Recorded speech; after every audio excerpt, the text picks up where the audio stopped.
Бул жашоодо айымдардын ушунчалык ролдору көп. Алар баардыгына кам көрүп отуруп, кээде өзүнө кам көрүүнү дагы унутуп калышат. Мисал карасак, самолетто дагы айтылат: биринчи куткаруучу каражатты өзүңүзгө тагыңыз, андан кийин гана балаңызга тагыңыз. Себеби ошол эле учурда башка бирөөнү куткарып жатып, балким биз өзүбүздү унутуп калдык. Балким биз өзүбүз ошол жардамга муктажбыз. Адам ички дүйнөсүндө эмне болсо, ошону менен бөлүшө алат. Эгер ички дүйнөсүндө сүйүнүч, бакыт болсо, башка бирөөлөргө да ошол бакытты тартуулай алат. А эгер капалык болсо, албетте капалык менен гана бөлүшө алат. Ошондуктан башка бирөөлөрдү алдыга коюп, аларга кам көрүп, бирок ички дүйнөбүз ошол камкордукка муктаж болуп жатса, биз өзүбүзгө кам көрүүнү дагы унутпайлык.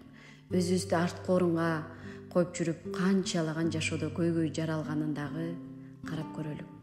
Сиз да ойлонуп көрүңүз. Сиз бул жашоодо өзүңүздү канчанчы орунга коесуз?